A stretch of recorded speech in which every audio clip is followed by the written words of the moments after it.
महातस्य अध्ययन में पहली गाथा मोक्ष मग्ग गैं तच्चम सुणेह जिण भाष्यम चौंकारण संयुक्तम नाण दंसन लक्षणम।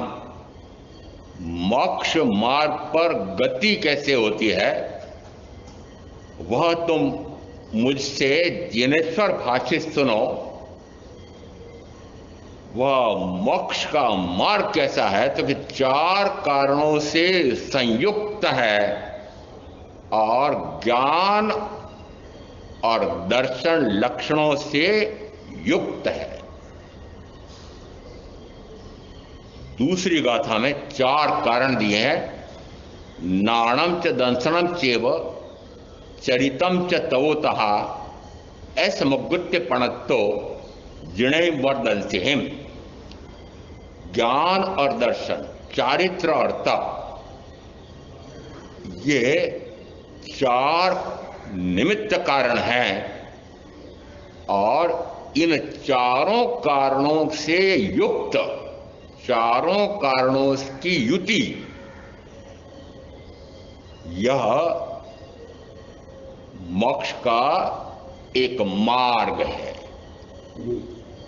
यहां एस प्रकृत का शब्द है और यहां आगे शब्द आ रहा है एस मुगुत्तिपणत्व, कि यह मोक्ष का मार्ग है। इसका अर्थ है कि यहां चार आए हैं, चारों अलग अलग अपने अपने रूप में मोक्ष का मार्ग नहीं बनते हैं। चारों की युति, चारों एक साथ हों, चारों एक तरतमता के हों, चारों में कोई अंतर विरोध नहीं हो, चारों समवेत एक साथ प्रकट होते हों, तो वह मोक्ष का मार्ग बनता है। वेदांती ऐसा मानते हैं कि ज्ञान भी मोक्ष का मार्ग है। दूसरा कहते हैं कर्म भी मोक्ष का मार्ग है और भक्ति मार्ग भी है। इसका अर्थ है कि जिसको गूढ़ ज्ञान के माध्यम से यदि परमात्मा मिलन करना है तो वह उसके माध्यम से भी कर सकता है। मात्र कर्म मीमांसा के आधार पर करना चाहे तो वह भी कर सकता है। और एक ऐसा सरल जीव है कि और कुछ नहीं जानता है, मात्र भक्ति ही मार्ग समझता है। जिस समय कृष्ण राधा कृष्ण जिस समय वो गोकुल छोड़ करके और नई नगरी बसा करके वहां रहने लगे थे, उस समय वहां राधा और उनकी गोपिकाएं ये दुखी थे। उस समय कृष्ण महाराज ने एक उद्धव को वहां भेजा कि जाओ उन गोपिकाओं को समझाना कि मात्र भक्ति ही मार्ग नहीं है, तुम जिसकी उपासना करना चाहते हो वह सगुण उपासना भी है और निर्गुण उपासना भी है। सगुण ने साक्षात वह परमात्मा स्वरूप वहां विद्यमान था। वे गोपिकाएं कहती हैं हम नादान क्या जाने कि निर्गुण उपासना यह होती है, हम तो सगुण उपासना को जानते हैं। सगुण यानी जो जो परमात्मा के गुण होने चाहिए वे साक्षात परमात्मा हमारे सामने विद्यमान थे, वे तो चले गए और अब वो ये संदेश भेज रहे हैं, ये हमारे समझ में तो नहीं आता है। इसका अर्थ है कि मात्र भक्ति को ही उन्होंने मार्ग समझ रखा था, योग मार्ग को मात्र परमात्मा मिलन का मार्ग समझ रखा था, ज्ञान को भी उन्होंने मोक्ष का मार्ग, और मोक्ष का मार्ग उत्तर मीमांसा पूर्व मीमांसा में किस प्रकार से रहा है, तो कहते हैं वे मात्र परमात्मा मिलन चाहते हैं। सारे के सारे सृष्टि की रचना कैसी हुई होगी कि जो भी आत्मा यहां हैं वे उन परमात्मा के ही अंश हैं, और वह उन सर्व आत्माओं का अंशी परमात्मा है। अब वह पुनः ऐसी साधना करना चाहता है कि उस परमात्मा से जाकर के मिल जाऊं। तो परमात्मा मिलन उनके यहां पर है, मोक्ष की बात नहीं है। महावीर क्या कहते हैं? मैं स्वयं परमात्मा स्वरूप हूं, मैं स्वयं परमात्मा स्वरूप हूं, मैं स्वयं परमात्मा हूं। जिस समय स्कंद प्रव्राजक को तीर्थंकर महावीर ने सिद्ध का स्वरूप कैसा है यह पूछा था, तो सिद्ध भाव से कैसे होते हैं, क्या उत्तर आया था राहुल भाई?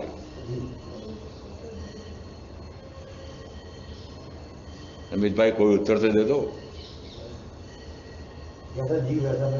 चलो,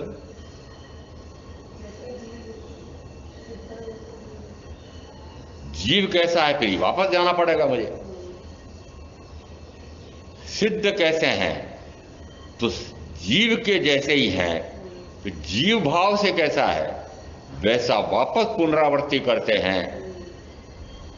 अनंत ज्ञान पर्यवान, अनंत दर्शन पर्यवान, अनंत चारित्र पर्यवान, अनंत लघु गुरु पर्यवान, अनंत अलघु गुरु पर्यवान है। यहां लघु गुरु पर्याय ने पर्याय अवगाहना लघु और गुरु दोनों होती हैं। ये तो जब तक मैं संसारी अवस्था में हूं, शरीर के साथ हूं, तब तक ऐसा होता है, परंतु सिद्ध होने के बाद कैसे हैं, तो क्या अनंत अलग गुरु स्वरूप हैं। तो वस्तुतः तो मैं अनंत अलग गुरु स्वरूप ही हूं, परंतु चूंकि मैंने इस भूत पलित पाल लिया है शरीर रूप को, इस कारण से इस शरीर प्रमाण मुझे अपने असंख्यात प्रदेशों को संकुचित या विस्तारित करके रहना पड़ता है। इसका अर्थ है कि आत्मा के असंख्यात प्रदेशों में संकोच और विस्तार करने का सहज भाव है। यदि कंथुए का शरीर मिलता है तो उतने से शरीर में वह संकुचित हो जाता है, हाथी का शरीर मिलता है तो उसमें विस्तारित हो जाता है। जिस समय केवली समुद्घात होता है उस समय पूरे लोक में भी असंख्यात प्रदेश विस्तारित हो जाते हैं। इसका अर्थ है कि विस्तार कहां तक, कि पूरे लोक में मेरे असंख्यात प्रदेश फैल सकते हैं, ऐसा विस्तार। तो संकोच और विस्तार इन आत्म प्रदेशों का एक विशिष्ट गुण है। ये ऐसा कैसे होता है, कहां से आया है, कैसे कहा है ना ऐसा? इसका संकोच और विस्तार का स्वभाव है, जो है उसका प्रश्न नहीं होता है। मैं हूं, इसका प्रमाण क्या? अरे भाई प्रमाण कह रहे हैं ना, अनादि से हो और अनंत काल तक रहे हो। आप तो भगवान केवल ज्ञानी हैं, आप तो बता सकते हैं कि कब मेरा प्रारंभ हुआ होगा। तो कहा ना कि मैंने केवल ज्ञान में देखा है, केवल ज्ञान में जाना है कि जीव अनादि से है, तो अनंत काल तक रहेगा। इसका अर्थ है कि जीव द्रव्य ऐसा द्रव्य है जो अनादि से है और अनंत काल तक रहेगा। और यदि यह मात्र ज्ञान पर्यवान, दर्शन पर्यवान, चारित्र पर्यवान है, तो फिर मैं विपरीत परिणमन कैसे कर रहा हूं? उसका कारण मैं ही हूं। अनादि से मैं अपने आप को तो जानता नहीं था, और पराये को अपने आप रूप जानता था, ऐसा अनादि से है। और ऐसा कितने काल से हो रहा है? तो कि अनंत काल। अब और कितने काल तक ऐसे ही रहना चाहते हो? क्या अब नहीं रहना चाहते? अब नहीं रहना चाहते का अर्थ क्या हुआ? अब मैं मात्र अपने आप को अपने आप का जानूंगा, अपने आप को अपने आप का देखूंगा, अपने ही ज्ञान गुण से, अपने ही दर्शन गुण से, और अपने आप के सुख में ही, मात्र स्व सुख में ही मग्न रहूंगा, और अपना उपयोग मात्र अपने आप को जानने में, अपने आप को देखने में ही लगा रहे। ऐसा ही करूंगा, और ऐसा ही करना प्रारंभ हो जाए तो कहो कि अब मेरा चतुर्गत्र संसार परिभ्रमण बंद हो गया है। हो गया है क्या? पक्का हो गया अंदर में? क्या पर दृष्टि नहीं है? तो फिर कहां प्रारंभ हुआ? तो मोक्ष का मार्ग प्रारंभ कहां हुआ? अभी तो संसार मार्ग पे पड़े हो। दो विशिष्ट से विशिष्टतम बातें इस भाव में, रत्न चिंतामणि जैसा तो मनुष्य भाव, और तीर्थंकर परमात्मा की वाणी साक्षात तीर्थंकर तो नहीं है, परंतु वाणी तो अभी भी विद्यमान है, और उसको समझाने वाले सदगुरु भी विद्यमान हैं। और ऐसे सदगुरु से उस वाणी को सुनने का मुझे स्वर्णिम अवसर प्राप्त हुआ है। यदि दो प्रकार के विशिष्ट अवसर मुझे प्राप्त हुए हैं, और अभी भी कहते हो कि अभी तो मुझे संसार पर दृष्टि है, चतुर्गुत्र संसार बढ़ाने में लगा हुआ हूं। नहीं महाराज, मैं तो चतुर्गुत्र बढ़ाने में नहीं लग रहा हूं। कैसे नहीं लग रहे हो? यदि निरंतर शुभ अशुभ, शुभ अशुभ, शुभ अशुभ, पुण्य पाप, पुण्य पाप, पुण्य पाप, क्या कर रहे हो? पुण्य कर रहे हो?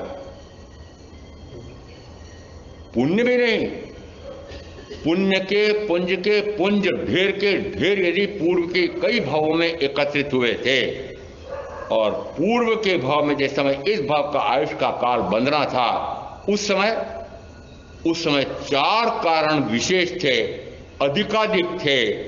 प्रकृति की भद्रिकता, दूसरा दिया सहनशीलता, तीसरा दिया जीवों के प्रति दया करुणा अनुकंपा का भास, और चौथा दिया मात्सर्य रहितता का भाव। ईर्ष्या उसमें सम्मिलित है। ये चार कारण विशेष थे, इसलिए मनुष्य भाव का बंध हुआ। इसका अर्थ है कि मनुष्य भाव आसानी से नहीं मिल गया है। मनुष्य भाव में वर्तमान की ज्ञात पृथ्वी में हो सकता है 8 साढ़े 8 अरब मनुष्य होंगे, परंतु मैं उनमें से भी विशिष्ट से विशिष्टतम, मैं तो विशिष्टतम मानता हूं। आप अपने आप को विशिष्ट मानना चाहते हो तो मानो कि मुझे तीर्थंकर की वाणी सुनने का अवसर साक्षात सदगुरु से मिला है। मैं विशिष्ट हूं।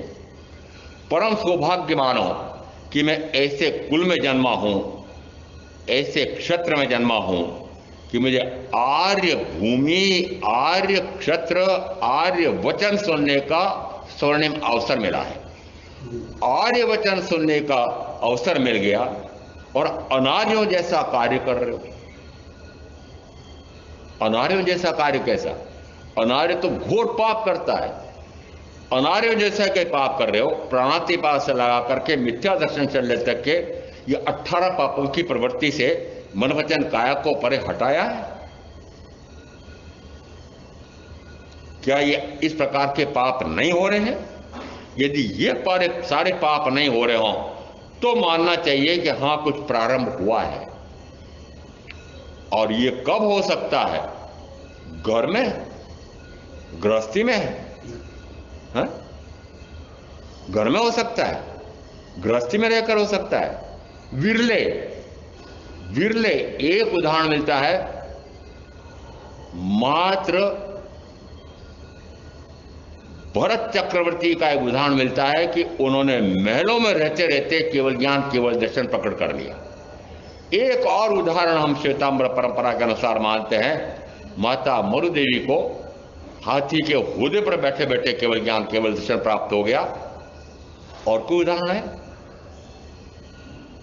और कोई है? एक भी नहीं। इस कार्तिक के काल कितना हुआ है? वो तीसरे आर्य का इतना काल, फिर चौथे आर्य का 42,000 वर्ष कम, एक क्रोड़ा क्रोड़ी सागरूपम, और फिर ये 21,000 इस 5 आर्य के, उसमें भी इतना काल निकल गया है। इतने काल में मात्र एक पुरुष और एक स्त्री ऐसे हुए हैं कि जो घर में रह करके केवल ज्ञान केवल दर्शन प्रकट कर सके। क्या आप उन्हीं के अनुसार होना चाह रहे हो? यदि उन्हीं के अनुसार होना चाह रहे हो तो भरत चक्रवर्ती उन महलों में कैसे रहते थे जिस समय उन्होंने 6 खंड साध लिए?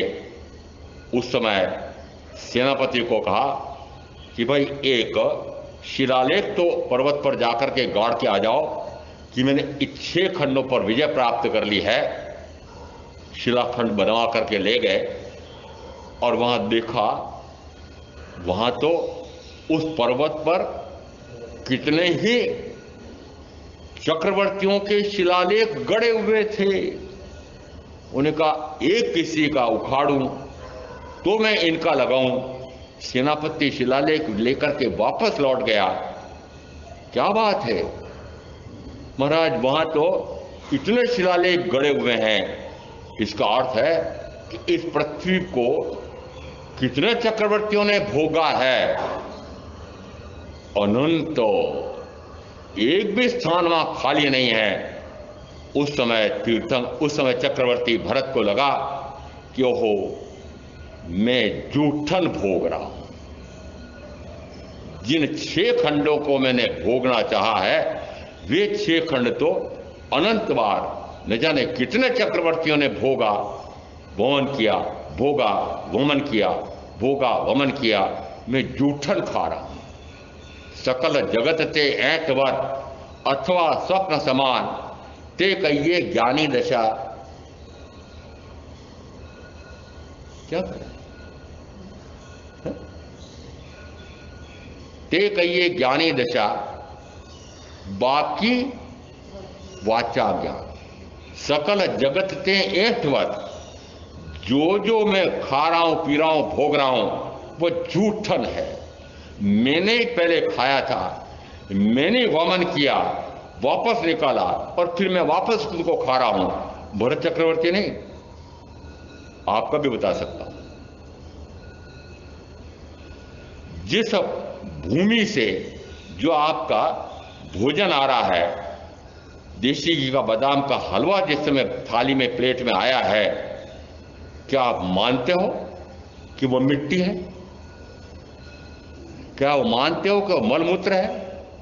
क्या मानते हो कि इस राजधानी दिल्ली की गटर का पानी है? उसमें सारा गंदला पड़ा हुआ है और उस पानी से उन खेतों को सींचा गया है और उन खेतों से यदि वो भोजन सामग्री, फल सब्जी अनाज बन रहा है, क्या खा रहे हो? क्या खा रहे हो? अपना ही मलमूत्र वापस खा रहे हो। ये जूठन। कभी लगता है कि मैं जूठन खा रहा हूं? ये जिस समय लगने लग जाए कि जो खा रहा हूं मैं वो जूठन है, कब तक जूठन खाता रहूंगा? कब तक कुत्ता बना रहूंगा? ये कब तक होता रहेगा? ऐसा जैसे कहा जाए अब जिस प्रकार की जूठन नहीं खाना, तो मानना कि मोक्ष का मार्ग प्रारंभ हो गया।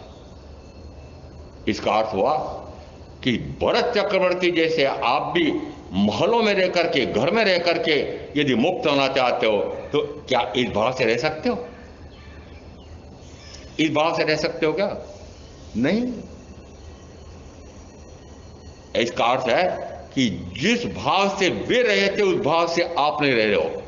यदि कहते हो कि घर में रह करके, गृहस्थी में रह करके भी ऐसी साधना हो सकती है, हमारे यहां तो प्रतीक है, उदाहरण है। आनंद आदि 10 श्रावकों का वर्णन उपासक दशांक सूत्र में मिलता है। वे भी एक भाव करके, एक देवगति का भाव करके मोक्ष चले जाएंगे, तो आपने सोच रखा है मैं भी चला जाऊंगा, यही ना? चले जाएंगे। आनंद जैसे हो रहे हो, आनंद जैसे हो। आनंद को जिस समय तीर्थंकर की साक्षात वाणी सुनी थी, उस समय आत्मानंद की अनुभूति हुई है, आत्मा का स्वरूप जाना है, आत्मा के स्वरूप को देखा है, आत्मा के आनंद का, अनंत आनंद का अनुभव आया है।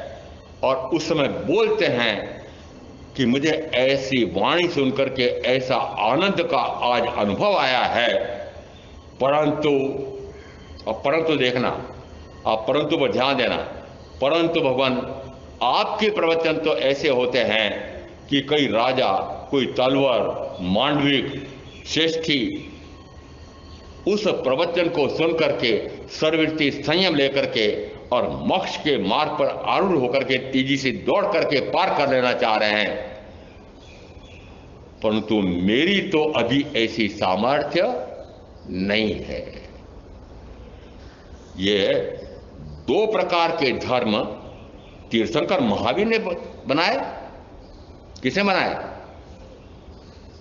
मेरी ऐसी सामर्थ्य नहीं है, इसलिए मैं तो मात्र प्रथम 5 पाप को सीमित करता हूं और शेष ये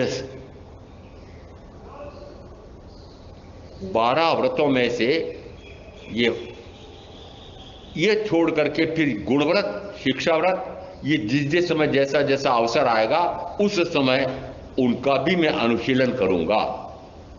और जिस समय उनको इस प्रकार की सम्यक्त हुई थी, ज्ञान पूर्वक सम्यक्त हुई थी, उस समय से लगा करके 10वें वर्ष में कैसी स्थिति बनी है देखना कि एक प्रीति भोज देते हैं, सारे कुटुंबियों को, परिजनों को बुलाकर आमंत्रित देकर के भोजन कराते हैं। भोजन करा करके और पुरोहित को बुलाते हैं, पुरोहित जी राज तिलक की सामग्री लेकर के आ जाओ, और बेटे के राज तिलक करते हैं और सर्वस्व का परित्याग करके एकांत में पौष्यशाला में जाकर स्थिर हो जाते हैं। कौन से वर्ष बाद? सम्यक तो ज्ञान पूर्वक होने के बाद 10वें वर्ष के अंत में कितनी स्थिति आई है कि आरंभ और समारंभ को घटाते घटाते घटाते घटाते शून्य कर दिया। आप ऐसे हो रहे हैं, आप ऐसे हो रहे हैं। आपका आरंभ, समारंभ, परिग्रह निरंतर घटता जा रहा है, घटता जा रहा है। यदि कहते हो कि आरंभ और समारंभ, आरंभ और परिग्रह यदि मानते हो, तो स्थान सूत्रकार कहते हैं दूसरे स्थान में, तीसरे उद्देश्यक में आया है कि आरंभ और परिग्रह, जब तक आरंभ और परिग्रह को ज्ञ परिज्ञा से जानकर प्रत्याख्यान परिज्ञा से त्यागे बिना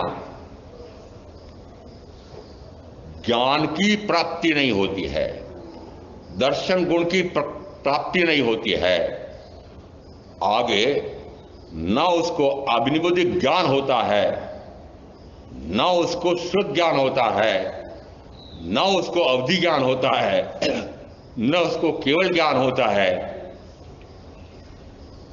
11 बोल आए हैं कि जब तक ज्ञ परिज्ञा से जानकर प्रत्याख्यान परिज्ञा से आरंभ और परिग्रह इनको त्यागे बिना मोक्ष का मार्ग प्रारंभ भी नहीं होता है। इसका अर्थ है कि जब तक आरंभ और परिग्रह में पड़े हुए हो, तब तक संसार मार्ग पकड़े हुए हो और कहते हो मैं तो मोक्ष जाना चाहता हूं, काम उल्टे कर रहे हो और कहते हो मोक्ष जाना चाहता हूं। मोक्ष जाने वाला पाप कर्म में मन वचन काया को प्रवर्ता सकता है? पाप कर्म में राग रति अनुराग, ये क्या है? ये 18 पाप में है कि नहीं? रति अरति 18 पाप में है कि नहीं? ये मैथुन सेवन 18 पाप में है कि नहीं? ये सारे भी चल रहे हैं और मैं मोक्ष जाना चाहता हूं। कहां से चले जाओगे? ये तो पूरी तरह से चतुर्गति संसार नहीं कहता हूं। प्रथम था तो दुर्गति में भी ठेठ छठी सातवीं नार की, और उसके बाद में वहां से निकलते निकलते भी बार बार नरक गति में जाकर के फिर अनंत भाव, ऐसे अनंत भाव भ्रमण करने का ही मार्ग अभी भी पकड़े हुए हो। और मुझे लगता है कि यदि 2 स्वर्णिम अवसर इस भाव में मुझे प्राप्त हुए हैं और फिर भी इसी प्रकार से कर रहे हैं, तो फिर मैं कह सकता हूं ये अनंत भाव तक पुनः केवली परमात्मा की वाणी सुन सके, ऐसा अवसर भी नहीं मिलेगा। उत्तराधर्म सूत्रकार 29वें अध्ययन में कहते हैं, निकट भविज होकर के आए हो, निकट में मोक्ष चले जाओ, इस प्रकार से बन करके तो यहां आए हो। और इस प्रकार से इस वाणी के सुनने के बाद भी इसके विपरीत यदि चलन हो रहा है, तो मान लेना कि आप इस वाणी के आराधक नहीं हैं, विराधक हैं। और विराधक के अनंत भाव। विराधक किसको कहेंगे? क्या वाणी के अनुसार चल रहे हो? क्या केवली के वाणी के अनुसार आपकी क्रिया है? क्या केवली के वाणी, क्या तीर्थंकर परमात्मा जिन्होंने मैथुन सेवन का पूर्णतः परित्याग कर दिया था 3 करण 3 योग से, फिर 9 वार्षिक ब्रह्मचर्य का पालन किया मुनि अवस्था में, और उसके बाद में ब्रह्म में वास यानी ब्रह्म कौन? ये सिद्धात्मा। जैसे सिद्धात्मा अपने आप में वास करते हैं, ऐसे ब्रह्म में वास हो जाए तो कहा जाता है उसके सर्व कर्म का क्षय हो जाता है, मोक्ष पद प्राप्त हो जाता है। ऐसा ब्रह्मचर्य में वास करके, गुप्त ब्रह्मचारी होकर के, और उसके बाद फिर वे केवल ज्ञान, केवल दर्शन प्रकट कर पाते हैं। इसका अर्थ है कि 12.5 वर्ष में जो साधना की थी, उसके बाद उन्होंने जब प्रथम बार प्रवचन दिया होगा, तो क्या उन्होंने आपको, आनंद आदि श्रावक को, पत्नी के साथ भोग भोगने की स्वतंत्रता दी थी? दे सकते हैं? दे सकते हैं। फिर आवर्जन कहां से आ गया? जिन्होंने हिंसा की व्याख्या कहां तक की थी कि यदि किसी भी प्राणी, पृथ्वी पानी अग्नि वायु वनस्पति कायिक जीवों की भी हिंसा विराधना करे तो वह भी विराधक है। ऐसे जीवों की हिंसा विराधना कर रहा है, पाप कर रहा है। बेंद्री, तेंद्री, चौंद्री, पंचेंद्री की तो बात आगे रही, इनकी भी हिंसा विराधना, जिन्होंने इनकी भी हिंसा विराधना करे तो भी वह हिंसा का पाप करके पाप कर्म का बंद कर रहा है, ऐसे विवेचना की हो। और फिर आगे सूक्ष्मतम अहिंसा की विवेचना कैसी की कि यदि मैं अपने भाव प्राणों की का अतिपात कर रहा हूं तो वह भी हिंसा है। और भाव प्राणों का अतिपात किसको कहते हैं? मेरे ज्ञान, दर्शन, सुख, वीर नाम के भाव प्राणों की हानि होती हो तब भी वह हिंसा है। यह कैसे रोकेगी? भाव प्राणों का अतिपात किसे कहते हैं? कि मेरे ज्ञान, दर्शन, सुख, वीर्य, इनकी लेश मात्र भी हानि ना हो। यह कब होता है? कि जिस समय मैं विभाव से हट करके स्वभाव में आता हूं, तब मेरे भाव प्राण सुरक्षित हैं। इसका अर्थ है कि हिंसा कहां तक कही महावीर ने कि जो महावीर अपने भाव प्राणों की सुरक्षा हो, इसलिए लेश मात्र भी कोई शुभ या अशुभ भाव नहीं हो, शुभ में भी शुभतम भाव से भी ऊपर उठ जाए, शुद्ध में लीन हो जाए। शुभ भाव से भी, शुभ में शुभतम में मैं अपना उदाहरण देता हूं कि मान लो मैंने हिंसा, झूठ, चोरी, मैथुन, परिग्रह, इन 5 पापों का 3 करण 3 योग से जीवन पर्यंत के लिए परित्याग किया है। अब मैं इसमें लेश मात्र भी कोई भी अतिचार या दोष न लगाऊं, इसलिए मैं 5 समितियों का सावधानी पूर्वक पालन करता हूं। 5 यहां जिस समय गुप्तियों का यहां तक पालन करना है, समिति गुप्ती, अब जिस समय मैं इनका पालन करता हूं तो कैसा पालन करता हूं कि लेश मात्र में इनमें अतिचार दोष न लग जाए।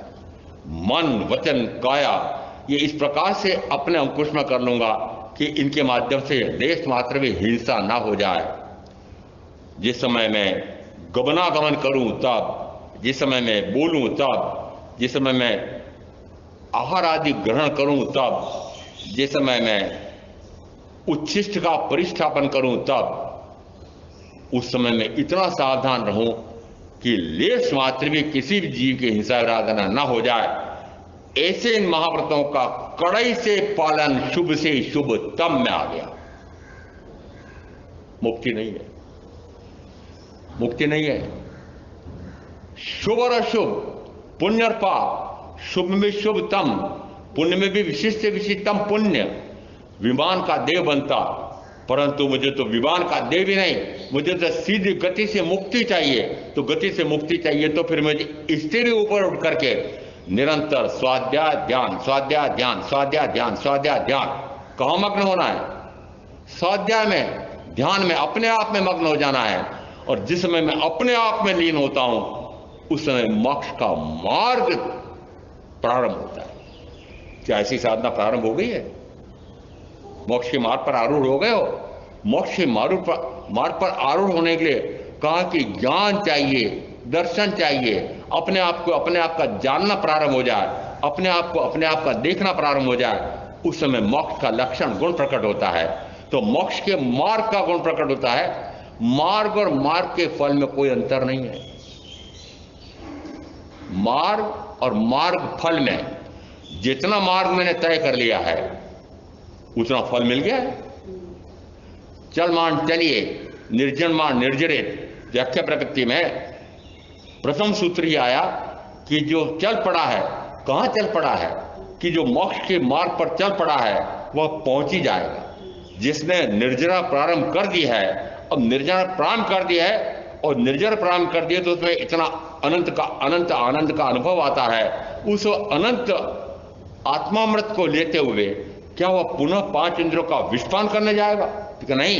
इसका अर्थ है कि यदि आत्मामृत का पान हो रहा है तो फिर वो निरंतर आत्मामृत का पान करेगा और ऐसा करते करते वह अमर हो जाता है, सिद्ध हो जाता है, बुद्ध हो जाता है, मुक्त हो जाता है। इसका अर्थ है कि साधना तो वह है कि जिससे मैं गति से मुक्त हो जाऊं।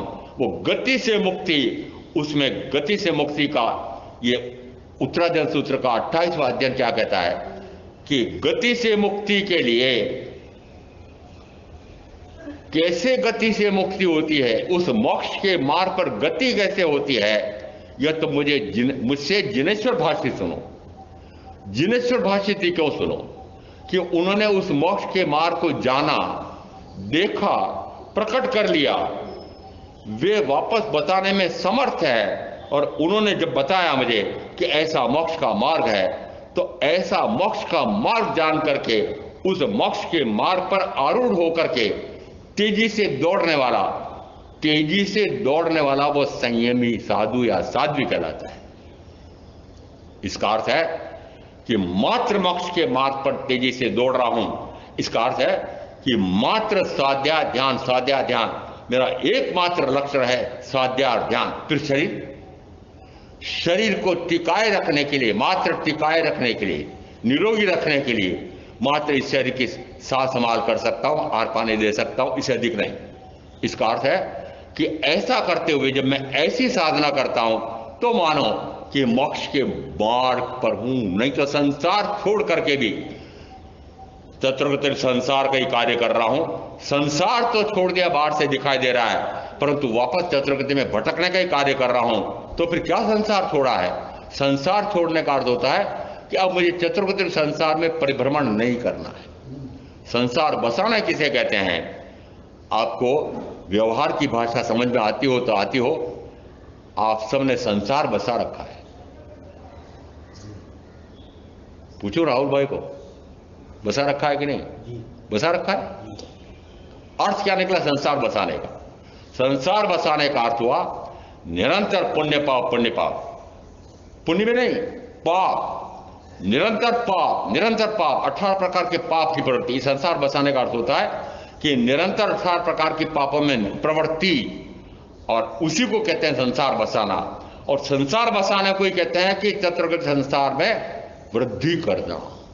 निरंतर चतुर्गत संसार में वृद्धि कर रहे हो, चतुर्गत संसार उससे मैं मुक्त हो जाऊं। कहां मुक्त हो जाओगे? यदि निरंतर 18 प्रकार की पाप में प्रवृत्ति हो रही है, निरंतर शुभ या अशुभ में प्रवृत्ति हो रही है, मन वचन काया की प्रवृत्ति मात्र मन वचन काया से हो सकती है। प्रवृत्ति बाहर में होती है, निवृत्ति अंदर में है। वृत्ति अंदर में है, वृत्ति अंदर में है। आत्मवृत्ति, जिस समय आत्मवृत्ति होती है उसमें कहो मोक्ष का मार्ग है। जिस समय प्रवृत्ति है मन वचन काया की, यहां तक कि यदि काया को स्थिर कर दिया, यदि वचन से पूर्ण मौन ले लिया, काष्ठ मौन ऐसा मौन ले लिया, परंतु मन तो फिर भी भटक रहा है। और मन कहां भटक रहा है? कि मन जहां आपकी रुचि होती है वहां भटकता है। वो मन भटकता है कि मैं भटकता हूं? मन तो बेचारा पौद्गलिक है, मनोवर्ण का बना हुआ है। जिस समय मुझे भटकना है संसार में, उसमें मैं मन का, वचन का, काया का सहारा लेता हूं, इंद्रियों का सहारा लेता हूं। अभी आपने इंद्रियों का और काया का सहारा ले रखा है। इसका अर्थ है कि काया का जब तक सहारा ले रखा है, जब तक मन वचन काया का सहारा ले रखा है, तब तक निरंतर कर्म का आश्रय बंद है। यदि संयमी साध्वी भी काया का आश्रय लेते हैं तो मात्र काया को टिकाए रखने के लिए, प्राण रक्षा के लिए, आत्मचिंतन मनन करने के लिए, वैयावृत्य करने के लिए मैं गमनागमन करूं, तब जीव की हिंसा विराधना ना हो जाए, तो आंखों के आगे अंधेरा हो जाए, तो गमनागमन में सावधानी कैसे रखूंगा?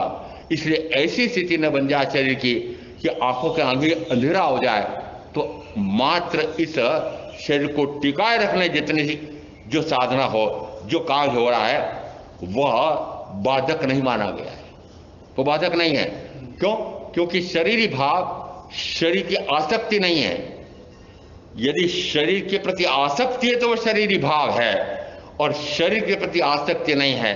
मात्र उसको टिकाए रखने के लिए, मात्र इसको कालू चोर मान करके, और मात्र मुझे अपना साधना का काम भी नहीं करने देगा, विहार का काम भी नहीं करने देगा, ये अड़ जाएगा शरीर पांव, तो मैं इनको थोड़ा सा आहार देता हूं। ये जो कथा आई है ज्ञाता धर्म की, वो मात्र संयमी साधु साधियों को बोध देने के लिए आई है कि हे संयमी, आहार मात्र इसलिए ग्रहण करना कि शरीर टिका रहे। शरीर टिका रहे। क्या शरीर को टिका रखने के लिए 5 विषयों का गरिष्ठा ले सकता हूं? निषेध, पूर्णतः निषेध है, आगम में निषेध है संयमी के लिए। 5 विषय यहां तक कहा है, 9 वार्ड में कहा है, और 9 वार्ड में तो इतना स्पष्ट कर दिया है कि उसमें किसी भी प्रकार का ऐसा आहार न ले। प्रश्न व्याकरण सूत्रकार तो 5 भावनाएं, 5 महाव्रत की, उसमें से एक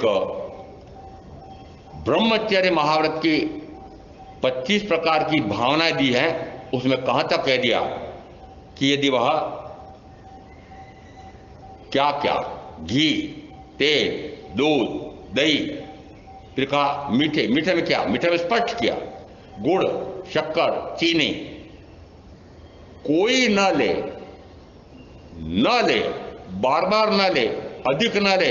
ये तो आगे है, 9 वार्ड में आगे न ले, पहले इनके लिए कहा।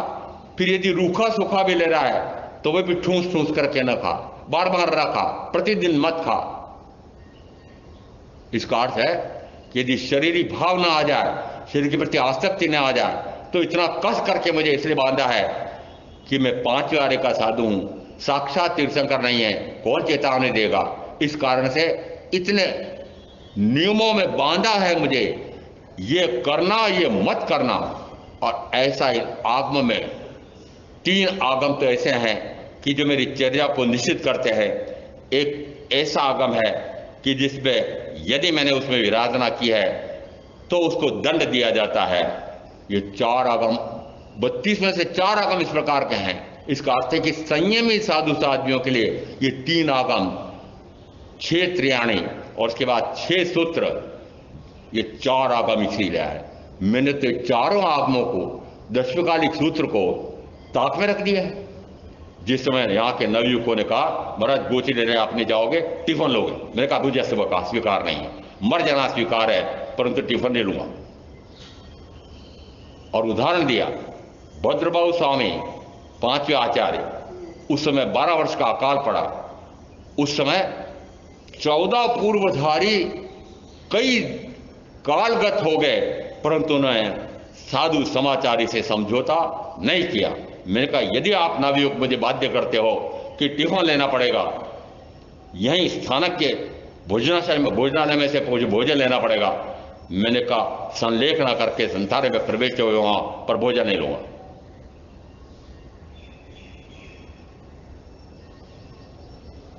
क्या इतने दिन निकल गए, मुझे कोरोना आ गया क्या है? इसका अर्थ है मैं स्वयं ही शिथिलाचार अपनाना चाहता हूं। शिथिलाचार किसको कहते हैं? शरीर के प्रति आसक्ति शिथिलाचार है। शिथिलाचार है क्या? और घोर से घोर शिथिलाचार में श्रमण संघ के साधु साध्वी, मैं नहीं होना चाहता ऐसा। यदि घर बार परिवार के सुख साधन छोड़े हैं, अब यहां करके सुख साधन सोचता हूं कि यह मुझे शरीर के साथा मिले, ऐसा स्थान मिले, शरीर को सुख मिले, ऐसा स्थान मिले, वो स्थान भी ऐसा मिले कि उसमें पंखे लगे हुए हों, बिजली लगी हुई हो, कूलर लगा हो, एसी लगा हुआ हो। अरे भूख परिसर, प्यास परिसर, उष्ण परिसर, शीत परिसर, 22 परिसर, क्या सोच करके नहीं आया कि 22 परिसर है? 22 परिसर है, झेलने पड़ेंगे। 22 परिसर पर विजय प्राप्त करनी है, इन परिसरों से हारना नहीं है। ये साणक सूत्र का आगे सूत्रकार यहां तक कहते हैं कि जिस समय परिसर आते हैं उन परिसरों से परास्त मत होना। यदि परिसरों से परास्त हो गया है तो संयम ही नहीं रहा। इसका अर्थ है कि इस प्रकार की सुख सुविधाएं यहां आकर के ढूंढता हूं तो मैं उस समय अपने आप को कहता हूं उदयवनी गलती कर दिए थे ना, भाग वापस घर जा। इसका अर्थ है कि साधुआचार अपनाया है तो फिर साधुआचार जैसा तीर्थंकर परमात्मा ने फरमाया है उसी प्रकार से अपनाऊं, उसी प्रकार से मैं उसका चरण चलूं। ये अंदर में संकल्प पक्का रहना चाहिए तो मैं दृढ़ता से अपनी साधना बाह्य में भी कर सकता हूं और अभ्यंतर में भी कर सकता हूं। जिस समय ऐसा होगा उस समय क्या होगा कि उस समय यदि शरीर के प्रति आसक्ति छूटी है तो फिर ध्यान शरीर से हटता है, और जिस समय ध्यान शरीर से हटता है, उपयोग वहां से हटता है तो कहां टिकेगा? अपने आप पर। तो अपने आप पर टिकाने के लिए फिर शरीर के प्रति आसक्ति तोड़नी पड़ती है। शरीर के प्रति आसक्ति हो, इंद्रियों की आसक्ति हो, किसी भी एक इंद्रिय की आसक्ति हो, यदि जिव्वेंद्रिय की आसक्ति हो, मैं तो यहां तक कहता हूं कि जिव्वेंद्रिय की आसक्ति के कारण से एक मुनि बन गए, परंतु जिस समय निरंतर सदगुरु का सानिध्य है, निरंतर उनको आगमों का स्वाध्याय श्रवण करने का अवसर मिला हुआ है, सुनते सुनते सुनते सुनते उनको भाव आया कि क्या ये रसनेंद्रिय का भोगी बन करके मुक्त हुआ जा सकता है, और तुरंत रसनेंद्रिय का रस उसका परित्याग कर देते हैं और उसके बाद साधना शुरू होती है, और उसी भाव में वो घेवरिया बने केवल ज्ञान केवल दर्शन लेकर के मोक्ष चले जाते हैं। दीक्षा किसके लिए ली? घेवर खाने के लिए। अरे मान लो घेवर खाने के लिए ले ली तो क्या घेवर खाते खाते रसनेंद्रिय का मजा लेते लेते क्या मोक्ष हो जाएगा? ठीक है नहीं। रसनेंद्रिय का लोलुप है तो अनिंद्रिय हावी होती है, उसमें भोगेंद्रिय हावी होती है। इसलिए संयमी साधु साध्वी के लिए कहा रसनेंद्रिय पर विजय प्राप्त करो। रसनेंद्रिय पर विजय प्राप्त किए बिना अन्य इंद्रियों पर विजय प्राप्त नहीं हो सकती है। और ऐसा कह करके और ब्रह्मचर्य के इतने कड़े नियम बनाए हैं, और यदि मैं ऐसा मानता हूं कि इन कड़े नियमों का यदि पालन ना करूं तो मैं साधु रहने योग्य नहीं, साधु रहने योग्य नहीं हूं। यदि कोई बहन आ जाए और अकेली है, वो यदि बात भी करना चाहती है, मैं खड़ा हो जाऊंगा, उसको नहीं बैठने दूंगा। क्यों? दशवेकालिक सूत्रकार यहां तक कहते हैं 100 वर्ष की बुढ़िया है, यदि इतने रोग हैं, जर्जर हो गई है, ऐसी स्थिति में हो गई है, तब भी उससे एकांत में रह करके बात मत कर, एकांत में मत रहो उसके साथ। इसका अर्थ क्या है? इसका अर्थ है कि ऐसी 100 वर्ष की खड़खड़ाती हुई बुढ़िया को देख करके भी यह भाव हो सकता है, ओह देखो अभी भी इसका इस प्रकार का शरीर दिख रहा है, रंग दिख रहा है, ये यौवन अवस्था में कैसी रही होगी, ये गिरा। इसलिए स्त्री संसर्ग से दूर रखने के लिए इतने नियम पक्के बनाए हैं। क्या ये नियम चाहे जिसने बनाए हो तीर्थंकर की आज्ञा से बने मानना चाहिए, तो क्या निरर्थक बने हैं? कड़ाई से पालन करते हुए मुझे अपना साधवाचार भी पालना है और स्वाध्याय ज्ञान ध्यान की आराधना भी करना है। स्वाध्याय और ध्यान की आराधना होती है, ध्यान करना नहीं है, आराधना है। निरंतर अपने आप को जानना, अपने आप को देखना, अपने आप में रमण करना, अपने आप में रमण करते रहना, ये ध्यान है। ये करने का है, कराने का है, ये करने कराने का है। ये किसी के माध्यम से होता है क्या? ये श्वास के माध्यम से होगा। श्वास को देखते देखते, ये 7 प्रकार के केंद्र देखते देखते ये ध्यान होता है। तो ध्यान तो उन केंद्रों पर है, श्वास पर है, ये ध्यान नहीं है। इसका अर्थ है कि मुझे कहां तक साधना करनी है कि निरंतर अपने आप को जानना, अपने आप को देखना, अपने आप में रमण करते रहना। ऐसी साधना में जब पहुंचना है, उससे मोक्ष का मार्ग प्राप्त होता है और मोक्ष की प्राप्ति होती है। ऐसा लक्ष्य लेकर के जो संयम लेकर के आया हूं, तो मुझे फिर उस लक्ष्य का ध्यान रखना पड़ेगा। लक्ष्य से भटक ना जाऊं, तुरंत सावधान करने के लिए मुझे आगम का स्वाध्याय करना पड़ेगा। आगम का स्वाध्याय महत्वपूर्ण क्यों कहा हमारे लिए? आगम का स्वाध्याय करेगा तो उसमें अप्रमत्त अवस्था प्रकट होती है, प्रमाद से दूर होता है। और स्वाध्याय का कितना कहा, अरे हम भी नहीं कर पाते हैं। 12 घंटे, 24 घंटे में से 12 घंटे तो स्वाध्याय और 6 घंटे ध्यान। निद्रा कितने कही? मात्र 1 प्रहर। आहार विहार के लिए कितना समय दिया? आहार विहार निहार के लिए कितना समय दिया? 1 प्रहर। आहार के लिए कितना समय? 1 प्रहर। एक बार जाऊं, कलेवा लेने के लिए जाऊं, दूसरी बार ले जाऊं, फिर वापस आहार लेने जाऊं, तीसरी बार फिर नाश्ता लेने जाऊं, चाय लेने जाऊं, फिर वापस चौथी बार फिर आहार लेने जाऊं, अरे 4 बार आहार लेने जाऊं।